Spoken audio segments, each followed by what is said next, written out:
ડેંડોલી વિસ્તારમાં આવેલા મહાદેવનગરના આરોગ્ય કેન્દ્રની ગલીમાં ગત મોડી રાત્રે હત્યાના બનાવથી સમગ્ર વિસ્તાર ધણધણી ઉઠ્યો હતો। હત્યાની જાણ થતાં જ પોલીસનો કાફલો ઘટના સ્થળે દોડી આવ્યો હતો।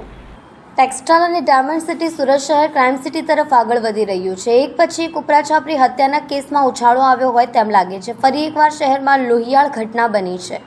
ડેંડોલી વિસ્તારમાં આવેલા મહાદેવનગરમાં આરોગ્ય કેન્દ્રની ગલીમાં ગત મોડી રાત્રે હત્યાના બનાવથી સમગ્ર વિસ્તાર ધણધણી ઉઠ્યો હતો। યુવકની છાતીના ભાગે ઘાવ મારીને ઘાતકી હત્યા કરી દેવામાં આવી હતી, જેમાં અંશ આનંદ શેરશાટ નામના 19 વર્ષીય યુવકની હત્યા કરવામાં આવી હતી। મરણ જનાર થોડા સમય પહેલા જ નશામુક્તિ કેન્દ્રથી ઘરે આવ્યો હતો।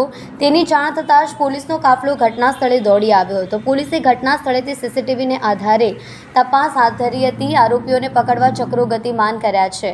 મરણ જનાર યુવક છેલ્લા 2 વર્ષથી બારડોલીમાં આવેલ નશામુક્તિ કેન્દ્રમાં હતો। ડિંડોલીમાં હત્યાનો બનાવ બન્યો છે, શું છે સમગ્ર ઘટના? ડિંડોલી પોલીસ સ્ટેશન વિસ્તારમાં મહાદેવનગર 2 સોસાયટીમાં એક હત્યાનો બનાવ બન્યો છે। આ બનાવમાં અંશ નામના એક વ્યક્તિની હત્યા થઈ છે। એ અંશ અહીંયા એકાદ મહિનાથી આવ્યો હતો। પહેલાં એ બારડોલીમાં એક નશામુક્તિ કેન્દ્રમાં એડમિટેડ હતો, એવી એ માહિતી પોલીસને આપવામાં આવી છે। પોલીસ આ બાબતે તપાસ કરી રહી છે કે એ કેટલો સમય ત્યાં એડમિટેડ હતો, ત્યાંથી આવન જાવન કરતો હતો કે ત્યાં સળંગ એડમિટેડ હતો। આ ઉપરાંત જે અંશ સાથે જોડાયેલા લોકો છે એ કોણ કોણ હોઈ શકે એની પણ અમે તપાસ કરી રહ્યા છીએ।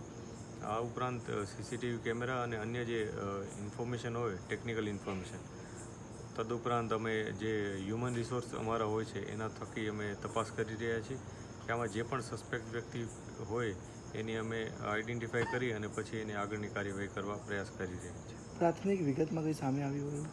હાલમાં જે વિગત છે એ મુજબ આ વ્યક્તિ એકાદ મહિના પહેલાં બારડોલીમાં નશામુક્તિ કેન્દ્રમાં એડમિટેડ હતો અને ત્યાં ટ્રીટમેન્ટ લઈ રહ્યો હતો, પરંતુ ત્યાં સળંગ ટ્રીટમેન્ટ હતી કે અહીંયા આવતો જતો હતો એ અમે તપાસ કર્યા છે।